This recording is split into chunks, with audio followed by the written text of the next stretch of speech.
자, 저 시간은 이제 103조, 104조. 조금만 좀 귀에 좀 익숙해지면 돼요. 익숙해지고. 그러면 여기 페이지, 몇 페이지? 36페이지.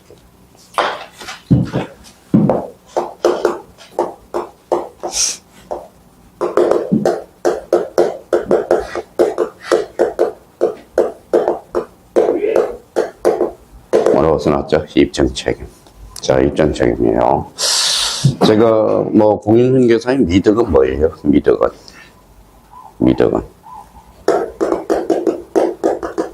겸손이에요. 학문을 하는 데 있어서 첫 번째도 겸손, 두 번째도 겸손이에요. 근데 제가 뭐예요? 항상 떨어지는 사람의 공통점이 있어요. 겸손하지 못하기 때문에 그래. 학창시절에 자기가 한껏발 했다 이거야. 근데 한껏발 한 거하고는 전혀 달라요. 우리 초등학생 입장으로서 우리가 이제 하나씩 계단을 올라간다 이렇게 생각하시면 돼요. 자, 그러면 이제 거기 가로 3번은 무슨 책임이 있죠? 입증 책임. 이게 제일 어려워요. 혼자서 책을 무슨 소리인지를 몰라. 입증 책임과 관련돼서. 그러면 입증 책임과 관련돼서 맨 위에다가 뭐 아니면 노트에다 써놓고 포스트잇에다 써도 되고는 자기가 본인이 결정해. 그러니까 이 기본서는 뭐에 넉 달 동안 봐야 되거든. 넉 달.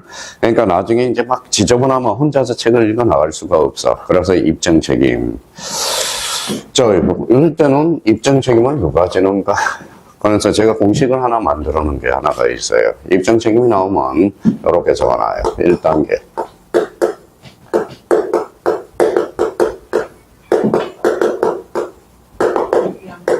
유리한가? 누가 유리한 쪽이 먼저 입증을 하게 돼. 입증을 하게 돼요. 그러면 1단계가 지났으면 2단계와 관련돼서는 2단계는 뭐예요? 법조문 문구대로만 입증하면 돼. 법조문 문구대로. 법조문 문구대로 입증하라. 입증하라. 그러면 3단계와 관련돼서는 3단계는 자, 추정이라는 규정이 있어요. 추정. 뭐뭐서로 추정한다라고 나와 있어. 추정받으면 누가 입증하느냐? 반대 당사자가 입증하게 돼. 당사자 입증. 이렇게 이제 자 단계별로 거쳐가는 하나의 습관을 들어야 되고요. 자 그러면 여기에다 좀 더 한번 부연 설명을 하죠. 자 원고 피고가 있죠. 우리 법원에는 원고 피고가 있어요. 그러면 원고가 유리해요, 피고가 유리해요? 원고가 뭐라고 입증을 해? 피고한테 뭐라고 너 입증을 해봐라. 근데 피고가 입증을 못했어. 피고 패소 판결이 되는 거야. 근데 피고가 입증을 해서 이제 원고가 반대 입증을 해줘야 되거든. 원고가 입증을 못했어. 그럼 누가요? 어떤 원고 패소 판결이 되는 거야. 자, 그러면 우리 이제 축구를 이야기해요. 축구. 자, 축구는 뭐예요? 우리 페널티킥 했을 때 만약에 자, 선축이 유리해요? 후축이 유리해요? 뭐 처음에 이제 페널티킥 이제 그러니까 선축이 유리하거든. 먼저 차는 사람이 유리하거든. 그래서 이번에 뭐는 먼저 찬 사람이 유리하던데 거기 미국 손흥민이 어디 있어요? LAFC에 있죠. 그래서 제일 먼저 찼어. 근데 다리가 전반전 후반전 뛰고 연장전까지 했어. 그러고 나서 축구를 하니까 다리에 지가 와가지고 못 넣었어. 못 넣으니까 어때요? 졌어요. 그러니까 축구도 뭐예요? 일단 선축이 유리해. 그러면 그러면 뒤에 타는 사람은 어때요? 그래서 앞에가 이제 선축이 되면 어때요? 그럼 실패했으니까 뭐예요? 좀 여유가 생기거든. 그래서 항상 그래. 원고가 유리해. 그래서 원고가 먼저 입증을 하게 돼 있어. 그러면 피고는 그러면 유능한 변호사를 써야 돼, 안 써야 돼? 써야죠. 그럼 돈 주고라도 뭐예요? 써야 돼. 그러면 변호사는 세상에서 거짓말쟁이가 뭐예요? 1순위가 뭐예요?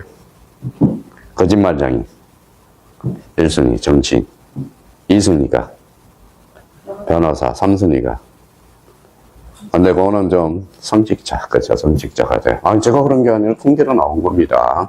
통계로 나온 거예요. 자, 그렇다면 이제 그러면 법정 문구대로 입증하다. 가로 읽으세요. 우리 아까 뭘 입증하면 돼? 읽어봐요. 요건과 효과. 그래서 요건과 효과만 입증하면 돼. 요건이 뭐예요? 법률, 요건, 법률, 효과. 요거만 입증을 하면 돼.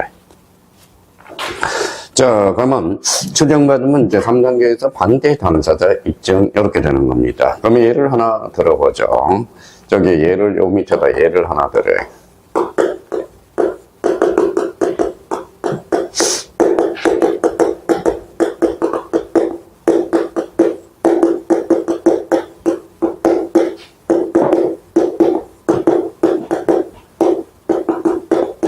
자, 기한의 이익은 채무자의 이익으로 추정한다. 여기 이제 추정 규정이야. 본다가 아니라. 그럼 누구의 이익으로 추정하죠? 채무자. 그럼 추정받았죠? 그럼 누가 입증해? 채권자가. 뭐야? 추정받으면 누가 입증해? 위에 반대 당사자가 입증을 하게 돼. 입증을 하게 돼요. 그러니까 이때는 그러면 기한의 이익은 채권자가 입증하는 거지. 채무자가 입증하는 것이 아니거든. 왜? 추정받으면 누가 입증해? 바로 반대 당사자. 그렇죠. 반대 당사자가 바로 채권자거든. 근데 이제 입증 책임을 이거 미쳐버려. 막 저번에 이제 한번 갖다 붙여보죠. 봐봐요. 자, 그러면 이제 저희가 이제 연습을 한번 해보는 거예요. 봐봐요. 우리 아까 백사조 주관적 요건가 뭐가 있어요? 객관적 요건. 객관적 요건이 있죠. 그러면 그러면 주관적 요건과 객관적 요건. 그러면 폭리자가 유리할까요? 그러면 피해받은 사람. 그럼 폭리자가 유리해. 그러면 폭리자가 있고 누가 있어요? 제3자 있죠. 당사자가 있죠. 그럼 누가 유리할까요? 불이익을 받는 사람이 유리하죠. 그러면 누가 입증해야 돼? 아니죠. 아까 주관적 요건 갖춘 사람. 그렇죠. 그러니까 폭리자가 입증하는 게 아니라, 제3자가, 여기 봐봐요. A가 B한테 1억을, 자, 여기 이제 8억짜리 집인데, 어떤 분이 뭐라는 거예요? 이 사람은 그러면 뭘까요? 판 사람 매도인이죠. 이 사람은 매수인이죠. 근데 이 폭리자가 B가 A한테 8억짜리 집을 자, 8천만 원을 팔아요. 그래서 보니까 요 분이 90세가 넘었어. 그래서 좀 소통이 잘 안 돼요. 그래서, 지금 8천을 뭐로 들었어요? 8억으로 들었거든. 그럼 계약합시다. 라고 이야기하네. 그럼 이 사람은 폭리자가 되죠. 저 매수인. 이 사람은 뭐가 돼? 그런데 폭리자가 돼? 아니죠. 매도인이 되는 거죠. 그럼 여기 지금 매도기예요? 8억을 몇 천만? 8천만 원. 그럼 원래 매매 계약을 할 때는 계약금 들어가요? 안 들어가요? 들어가죠. 그 다음에 증도금 들어가고 잔금이 들어가겠죠. 근데 이 사람이 그냥 8천만 원을 한꺼번에 입금을 시켜버렸어. 그러면 계약 끝난 거죠. 그러면 이 사람은 결론적으로, 이 사람은 주관적 요건, 공박했죠. 공박이 아니라 경설, 무경험이네. 90세니까. 그러면 주관적 요건을 갖췄어, 안 갖췄어요? 갖췄어. 자, 이 폭리자 입장에서는 그러면 지금 90세라는 걸 이용할 의사가 있어, 없어? 있어. 이용하기가 있었죠. 그럼 요건을 갖췄네? 그러면 지금 얼마짜리를? 8억을 8천만 원을 했죠. 현재한 불기능이 있어, 없어? 있어. 10배 차이가 나니까. 그럼 요건을 갖췄죠. 그러면 요건을 갖췄기 때문에 뭐라는 거예요? 결론적으로 요거는 백사주의 적용이 된다라는 거야. 근데 여기에서 중요한 게 하나가 있어요. 우리 판례는 객관적 요건, 현저한 불기능이 있다 해서 뭐라는 거예요? 현저한 불기능이 있다 해서 주관적 요건, 공박, 경설, 무경험은 추정되지 않아. 그럼 누가 입증해야 돼? 피해자가 입증을 해야죠, 스스로. 그러니까 이게 지금 단계별이 쉽지가 않거든. 우리 판례는 그러면 현저한 불기능이 있다 해서 주관적 요건까지 추정되지 않는다고 판시해서 추정되지 않으니까 그러면 피해자가 입증해야 돼? 폭리자가 입증해야 돼? 피해자가 입증을 해야 돼. 그러면 그 입증 책임 다 그래서 보자고요. 법률행위가 현저하게 공정을 이뤘다 해요. 꼭 그것이 경솔하게 이루어졌다고 추정되거나 공박한 사정이 인정되는 것이 아니라 따라서 불공정한 법률행위를 주장하는 자, 무효를 주장하는 자 스스로 공박, 경솔, 무경험으로 인해서 증명을 해야 된다. 그럼 결론적으로 이거 누가 입증을 해야 돼? 폭리자가 입증해야 돼? 피해자가 입증해야 돼? 피해자가 입증해야 돼. 스스로 그랬으니까. 그러니까 이게 입증 책임이 나중에 있다 보면 진짜 어려워. 그래서 우리 형님들을 위해서 요 입증 책임이 나오면 1단계, 누가 유리한가? 그럼 봐봐요. 무효가 되는 것은 누가 입증해야 돼? 얘가 입증해야죠. 유리하니까. 그러니까 응고가 입증해야 돼. 무효라고 하는 거. 즉, 피해자가 입증을 해야 되겠죠. 그러면 우리 판례는 현저한 불기능이 있다 해서 주관적 요건까지 추정되는 것은 아니야. 그럼 누가 입증해야 돼? 피해자 스스로 입증을 해줘야 돼. 항상 이걸 조심해야 돼요. 그럼 만약에 여기 한번 생각해 봅시다. 자, 이게 입증 책임이 쉽지가 않아. 입증 책임이 상당히 어려워. 변호사 밥그릇이거든, 여기. 그럼 여기 봐봐요. 뭐예요? 횡단보도네, 횡단보도. 근데 새벽 4시에 일을 하러 갔어요. 일을 하러 나가는데, 이렇게 이제 갔습니다. 이제 횡단보도는 녹색불이 돼가지고, 이제 넘어가다가 새벽에 가속해야 안 해요. 해요. 그래가지고, 이거 넘어가는 사람이 피해자죠. 피해자. 이 사람은 이제 가해자가 되죠. 이때는 그러면 누가 입증해야 돼? 원칙적으로. 피해자가 입증해야 돼. 피해자는 죽었는데. 그럼 하늘나라에 가 있잖아. 그럼 누가 입증해야 돼? 부인이 입증을 해야 되거든. 부인이 입증을 해야죠. 그러면 입증, 그러면 새벽에 4시에 인적이 드물죠. 그러니까 뭐가 붙어요? 플랜카드가 하나 붙어. 뭐라고 하나 붙어요? 자, 요거 목격한 사람 뭐예요? 자, 목격한 사람 사례금을 주겠습니다. 라고 붙는 거거든. 근데 요즘은 요즘은 이런 경우가 없어요. 그지? CCTV가 있어가지고. 옛날에 CCTV 없을 때는 심각했거든. 요번에 버스 기사가 뭐예요? 자, 버스 기사가 빨간불인데, 빨간불인데 새벽에 뭐라는 거예요? 자, 새벽에 녹색불인데 뭐예요? 무단 차를 치웠어. 자, 차를 치웠어요. 녹색불은 빨간불이었다, 빨간불. 근데 버스가 치워서 직사했어요. 자, 그럼 버스 기사는 무죄이지. 무죄야. 완전 빨간불에 넘어갔기 때문에. 그래서 사실 요번에 개죽음했어요. 빨간불에 넘어갔거든. 그래서 버스 기사 뭐예요? 무죄입니다. 그러니까 이런 문제들이 많이 발생하고 있어요. 그래서 이 입증책임과 관련돼서 항상 이걸 어디 포스트잇에 딱 붙여놓고 입증책임 나오면 갖다가 자꾸 써먹어야 돼. 써먹지는 못하니까 그러는 겁니다. 입증책임 아주 중요해. 우리 입증 책임 때문에 민법을 못 해먹겠다고 그런 사람이 한두 분이 아니에요. 그래서 입증 책임과 관련돼서 딱 정리를 해줄 필요가 있어요. 그래서 한번 읽어보고 자기가 한번 읽어보고 이해가 안 되면 체크해서 봐요. 다음 주에 질문을 하든지 좀 일찍 와서 자꾸 자기가 읽어봐야 돼요. 그러니까 지금 나는 모른다 그러지 말고 여기에서 오늘 10개를 설명해서 몇 개? 3개 정도만 알면 돼. 3개 정도만. 그러니까 3개 정도 우리 야구 해봤어요? 야구 10개 중에 몇 개를 치면 3할배. 3개. 3할배 타자가 가장 좋은 겁니다. 10개 중에 3개 이야기 치내기 상당히 어려워요. 어렵다는 거야. 그러니까 평균적으로 3할때 평균적으로 봐서 은퇴하기 전까지 3할때 타자가 있었어. 그게 이제 양준혁. 그게 이제 3할때 타자였어서요. 그럼 대표적으로 이동엽인가요? 이승엽이 그래 3할때 타자. 대단한 겁니다. 평균 3할. 치는 게 3할때가. 그러니까 오늘 10개 설명하면 3개 정도 자기가 알고 있고 나머지 7개는 다음 달에 딱 넘기면 돼. 괜히 부담스러워할 필요가 없어요. 자기가 오늘 10개 정도 설명했는데 10개를 다 한다. 그럼 그 사람은 딱 천재야, 천재. 아니면 과거에 공부했던 사람이야. 그래서 4월달에 이제 모의고사 보면 딱 모의고사를 봤어. 그러니까 여기 봐봐요. 30점대가 나왔어. 이건 초보자야. 자, 40에서 50점대가 나왔어. 이거는 제자야, 제자. 자, 50에서 60이 나왔다. 이거는 3자가 되는 거야, 3자. 근데 A는 있어요, 없어요? 있어요. 그럼 유리시가 올해 해가지고 4월달에 모의고사 60점이 나왔어. 그거는 열심히 해서 나왔다라는 거야. 열심히. 그냥 수업시간 패턴에 따라가면 처음 모의고사는 한 30점 나오면 진짜 잘한 거거든. 그러니까 그냥 복습도 안 하고 그냥. 그럼 제자는 40에서 50 나오는 게 이게 제자야. 60점에서 이상이 나오면 요거는 3자가 되는 겁니다. 그래서 이런 말 했다가 모의고사 60점 나왔으니까 자기는 처음에 어떤 아저씨가 입증을 해달래. 나 처음이다. 아니, 애가 있다고 그랬잖아. 열심히 하면 나올 수도 있는 거거든. 근데 그렇지 않다는 거야, 사람은.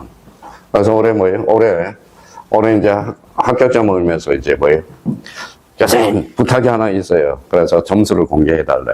앞으로 점수를, 모의고사 보면 점수를, 저기 질판에다가 저 뒤 학원 게시판에 다 점수를 쓰려고. 근데 이름은 안 쓸 거예요. 그냥 뭐, 1, 뭐, 2, 그래서. 그랬더니 그걸 공개해야 쇼크를 받는 사람이 돼. 그래서 그 계기로. 그러니까 그렇게 아니, 점수가 잘 나오고 안 나오면 중요하지 않아. 그렇죠? 시험 보는 날 당일 가서 막판에 합격하면 되는 건데. 근데 그런 거 해줬으면 되게 좋겠다. 건의사항이 들어왔어요. 근데 또 막상 하기가 힘들어. 왜냐면 되게 속상하거든, 또. 처음에 하는 사람이 점수가 잘 나오고, 제자가 점수가 안 나오면 또 그렇게 이야기가 되거든. 근데 그거 이겨내면 돼. 어차피, 중개사는 절대평가에 상대평가에. 절대평가라는 걸 잊지 마시라고. 자, 그러면 오늘 입장적인 가서 일단 요거부터 외우고 자꾸 접목시키는 연습을 우리가 해 주셔야 된다라는 거. 자, 그렇다면 이제 페이지 몇 페이지죠? 37페이지. 뭐가 나오죠? 법률행위, 해석, 이렇게 나오네요.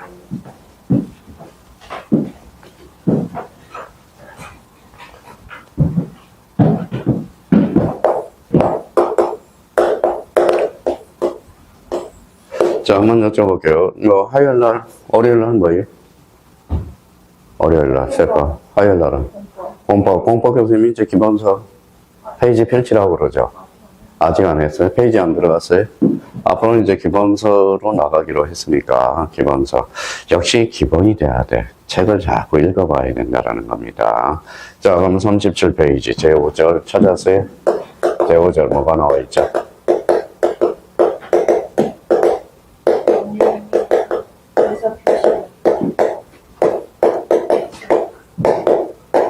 이렇게 나왔죠. 자, 그러면 봐봐요. 민법은 하루아침에 안 올라가, 점수가. 자, 봐봐요. 자, 내일 뭐예요? 학교론이죠. 학교론은 어때요? 파트별로 떨어져 있어. 딱딱. 이게 떨어져 있어요. 이게 파트별로 딱딱 떨어져 있어. 근데 민법은 뭐예요?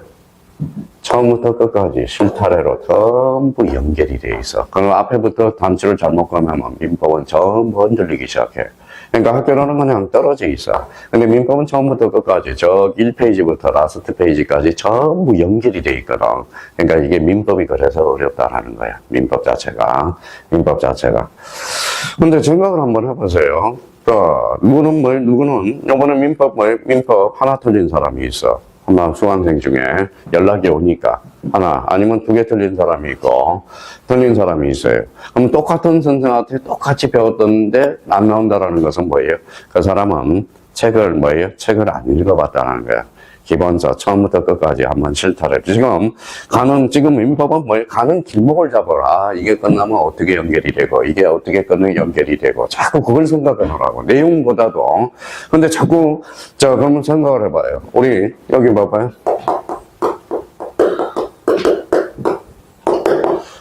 자, 읽어봐요. 영어. 공부를 할 때 습을 봐야 돼, 나무를 봐야 돼? 습을 먼저 봐야 돼. 습을 먼저 봐야 돼요. 그래서 우리가 이제 습보기 책이라는 게 있어요. 그러면 그 습보기 책을 습보기 책이 뭘까요? 한마디로. 목차라는 거예요. 목차. 그러면 목차를 쓰는 습을 그러면 목차를 연결하면 뭐가 돼요? 그게 이제 책 팔아먹으려고 저는 책에도라는 거예요. 책에도. 그래서 책을 다 팔아먹으려고 그러거든. 그러니까 우리 저도 양심적이고, 우리 원장님도 양심적이야. 우리는 책을 최대한 싸게 사서 체계하려고 그러는 거지. 그러니까 딱 한 것만 있으면 돼. 기본서 한 것. 5, 6월 달에 요약집 한 것. 그 다음에 문제집 한 것. 하나 더 있으면 미리미리 문제를 풀어보는 기출문제. 그래서 4월 정도에는 아마 요거 수업 끝나면 2시간씩 기출문제 풀이가 강의 들어가요. 그래서 기출문제 풀이가 들어갈 겁니다. 그걸 미리미리 들어놔라고. 자기가 이제 4월 달에 모의고사를 봤어. 모의고사를 봤어요. 근데 40분 안에, 50분 안에 40문제를 다 못 풀어. 그러면 좋은 방법이 있어요. 어떤 거예요? 기출문제를 많이 풀어보면 돼. 자, 기출문제는 이미 나온 문제집이죠. 그럼 많이 익숙해지면 어때요? 응용력이 늘어나고, 그 다음에 또 하나는 순발력이 늘어나. 그러니까 여기 봐봐요. 우리 공인중개사는 사지선당이에요, 오지선당이에요? 오지선당이죠. 그러면 3개 지문은 똑같아. 한 개 지문은 변형이 돼. 한 개 지문은 어떻게 될까요? 신설이 돼. 개정돼서. 그러니까 그러면 5개 지문에 그러면 3개 지문은 미리 나왔던 지문들이거든. 미리 나왔던 지문이 과거에는 있다라고 나오고 뭐예요? 몇 년 있다 없다, 있다 없다 이것만 장난을 치는 거거든. 근데 이제 있다 없다가 중요한 게 아니라 뭐예요? 앞에 내용들이 중요하거든. 그래서 나중에 학원만 쭉 따라오면 돼. 그래서 여기 봐봐요. 그래서 요즘 책 팔아먹거든. 뭐라고요? 뭐라고 써놨어요? 습보기. 이게 습보기. 한마디로 목차보기 이거야. 사실 따지고 보면. 그러니까 목차가 그러면 봐봐요. 우리 25일 날은 무슨 날이에요? 회사에서 수업이 있습니다. 10시부터 2시까지. 그래서 요즘 25일 날 쉬어버리면 바로 3주밖에 안 돼요. 그래서 뭐 우리 설레는 마음도 없어요. 이제 올해 한 장 갔다 이런 마음이지. 뭐 설레시는 분 설레요? 설레요? 유리 씨는 좀 설렐 것 같아요. 자, 그러면 결론적으로 수보기. 그러면 일단 수벌 먼저 봐. 수벌 공부할 때. 수벌 먼저 보고 뭘 봐요? 그 속에 나무를 보라고. 나무를 봐. 집을 지을 때 뭐가 필요해? 기둥이 필요하죠. 그 기둥을 먼저 세우라고. 그러면 봐봐요. 자, 제5절 뭐라고 그래요? 법률행위 해석 연결이 되죠. 그러면 여기에다 밑줄을 좌쪽 빼고 밑줄을 딱 따서 법률행위는 뭐예요? 뭐가 봐요? 어사표시잖아. 자, 법률행위는 어사표시를 어사표시를 해석하는 게 그 법률행위야. 법률행위 해석은 자, 그러면 어사표시를 명확하게 하는 게 바로 법률행위 해석이라는 거예요. 그러면 그 옆에다 그러면 딴 데다 이렇게 수보기를 먼저 하라고. 그러면 읽어봐요. 해석, 그렇죠? 해석. 그 옆에다 이제 그러면 체계도를 이렇게 그려요. 옆에다가 자, 해석 기준이라는 게 있어.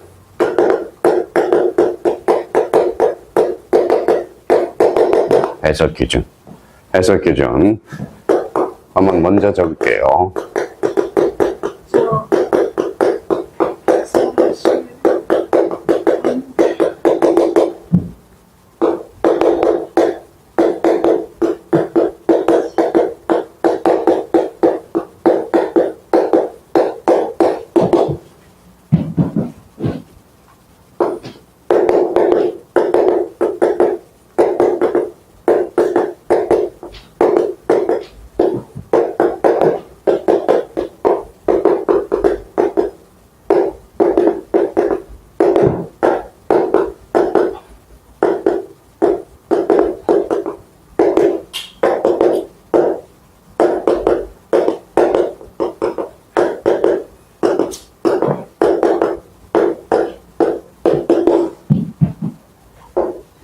자, 이게 수보는 거야.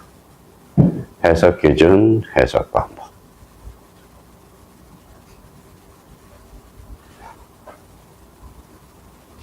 자, 그러면 이제 약간 그러면 만약에 이제 요 정도 적어놓고 그러면 이번 달 목표는 자, 법률행위 해석은 뭐 읽어봐요.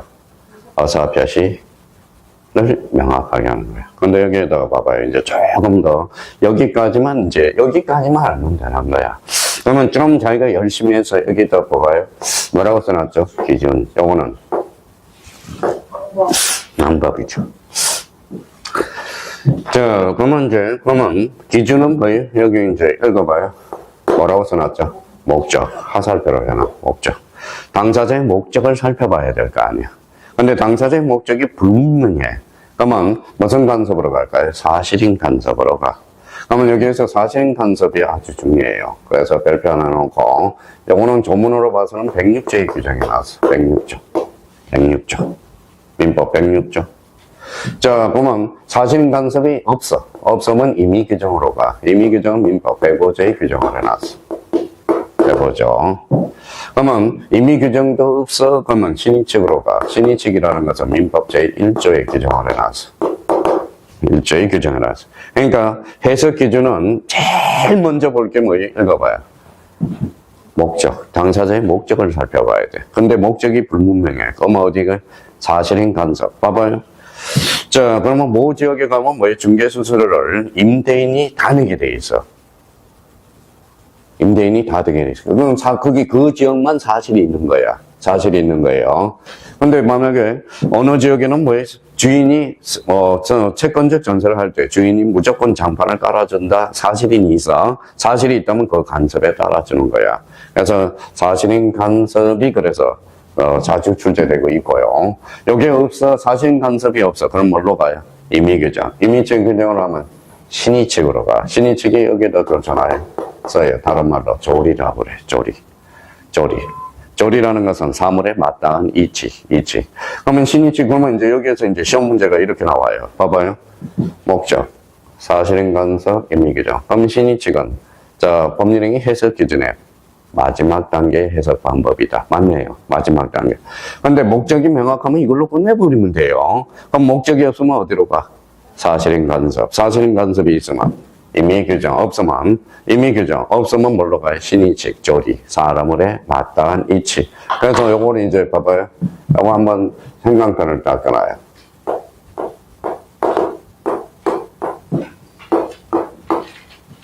뭐라고 써놨어요? 목사임신. 그죠? 목사임신. 이제 암기 코드를 이제 서서히 빨리 속전속결. 그러면 이거 목사임신 그러면 이제 초보자들은 기준이야, 방법이야? 기준. 그죠? 기준. 자, 해석 방법으로 갑니다. 자, 해석 방법은, 자, 자연적 해석, 규범적 해석, 보충적 해석이 있어. 그러면 자연적 해석은 뭘까요? 내 입장에서 보는 거야. 그래서 써요. 피의자 관점에서 해석해 들어가는 거야. 그러면 규범적 해석은 누구 입장에서 보는 거냐? 이거는 상대방 입장에서. 이거는 누구 입장에서? 제3자 입장에서 보는 거야. 자, 그러면 여기 피의자 입장에서 본다라는 것은 피의자는 뭐, 내심적 효과사를 심사하는 거예요. 내심적 효과사. 자, 상대방 입장에서는 표시상 효과사.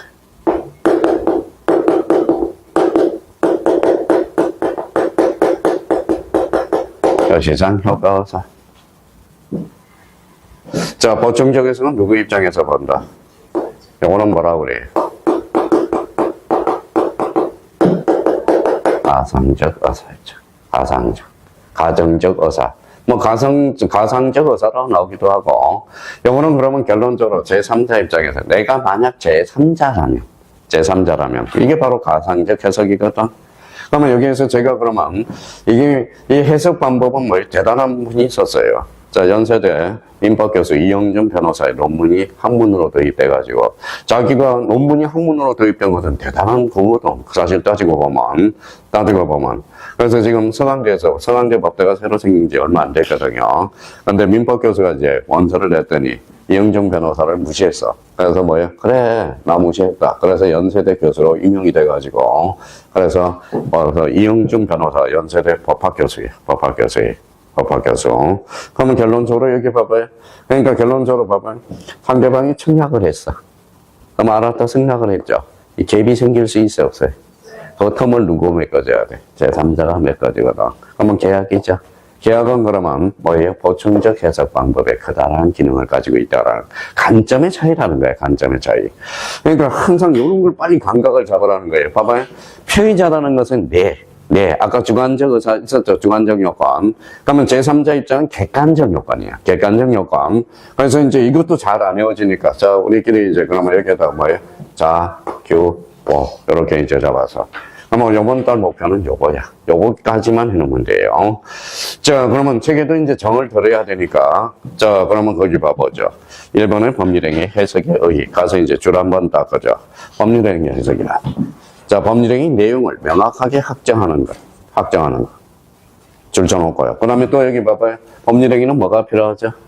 어사표시. 그럼 두 번째 줄. 어사표시 해석으로 바뀐다. 두 번째 줄이 있을 거예요. 두 번째 줄. 자, 그렇다면 이제 뒷장을 한번 넘겨봅시다. 뒷장을 넘겨보니까 법률행위 해석이 주체라는 게 있고요. 그 다음에 3번 법률행위 해석 방법이 있어요, 없어요? 있어. 방법은 그러면 1, 뭐가 써놨어요? 자연적 해석. 2번은 규범적 해석. 3번은 보충적 해석. 자, 밑줄을 딱 닦거나 제목으로 큰 제목만. 자연적 해석. 그 다음에 뭐가 있어요? 규범적 해석. 그 다음에 보충적 해석. 이게 잘 생각이 안 나요. 그럼 여기에서 시험에 제일 자주 출제되는 게 자연적 해석. 자, 별표 하나 딱 해놓고 그 정도만 이번 단목표를 딱 잡아놓으라고.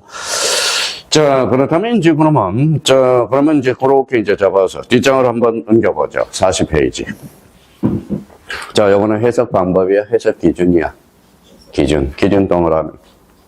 기준 그러면 옆에다 다시 한번 복사해서 가로 열고 목사 임신이라고 써라. 목사 임신. 목이 뭐예요? 당사자의 목적, 그 다음 목적, 그 다음에 사실행 간섭, 그 다음에 임의 규정, 그 다음에 신의 성질의 원칙. 간단하게 하면 신의 측이야. 목사 임신. 요 순서에 따라서 우리가 간다라는 거 딱 적고. 그럼 여기에서 사실행 간섭, 가로 2번에 사실행 간섭에다 별표 하나 딱 해놓고. 자, 사실행 간섭. 자, 그러면, 자, 그 메뉴에다가 이제 그러면 좀 확장 해석을 한번 해보자고요.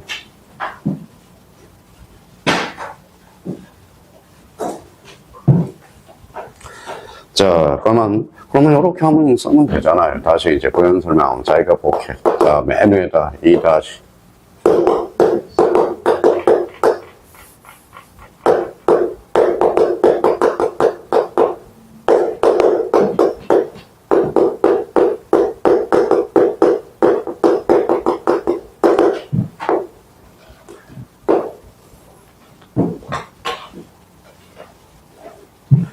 자, 간섭법하고 사실행 간섭을 우리가 비교를 해보자고.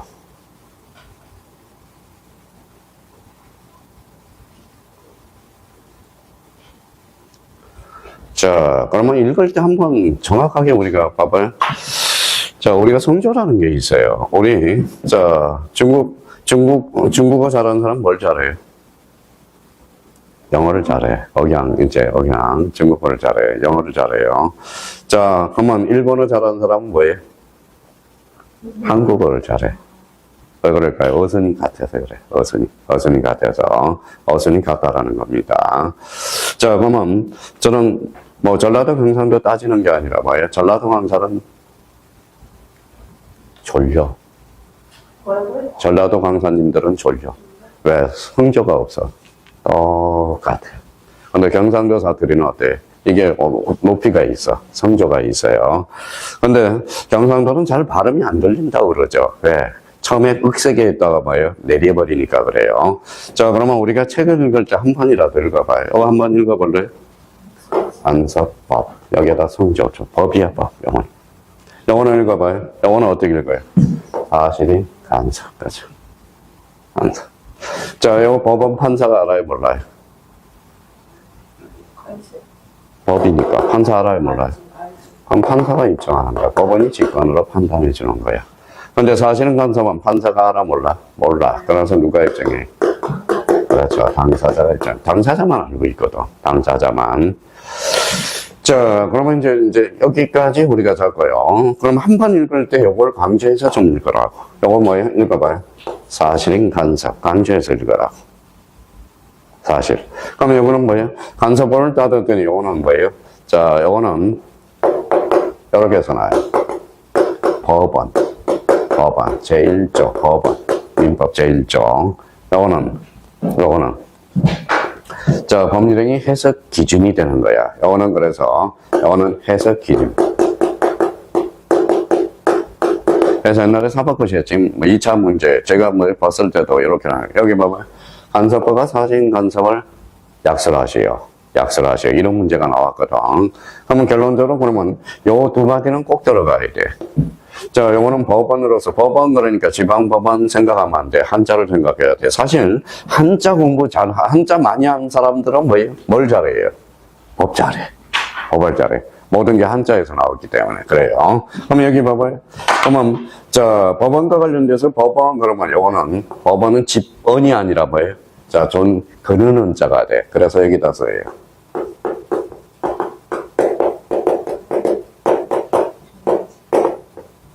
법의 존재 형식이라고 써놓으라. 그러면 이제 주요 글자는 이제 잡았어요. 그러면 결론적으로 그러면 간섭법과 사실인 간섭에 관련해서는 요거는 누가 입증한다? 판사가. 요거는 당사자가 입증을 해. 당사자. 그러면 요거는 법원은 요거는 민법 제1조 법의 존재 형식이야. 봐봐, 민사에 관한 법률이 없으면 간섭법에 따르고 간섭법이 없으면 조리에 따른다 이렇게 규정을 해놨거든. 제1조에. 요거는 법의 존재 형식이고 요거는 법률행위 해석 기준이야. 해석 기준. 그래서 완전 지금 옛날에 다툼이 많이 벌어졌는데 지금은 거진 정설을 완전 통설화된 겁니다. 그래서 그럼 한 번 읽을 때 봐봐요. 며칠 지나면 또 까먹고 며칠 지나면 또 까먹고. 자, 그러면 생각을 한번 해봐요. 지금 우리 일주일 동안 돌아오잖아요. 그럼 일주일 지나면 뭐예요? 월요일 날 오면 제로 베이스가 돼버려. 제로 베이스가 돼요. 제로 베이스가 돼. 그러면 그 학원에서 제일 인기 있는 선생님이 누굴까요? 일요일 날 모의고사 보죠. 모의고사 보죠. 네. 그 전날 뭐 보는 사람?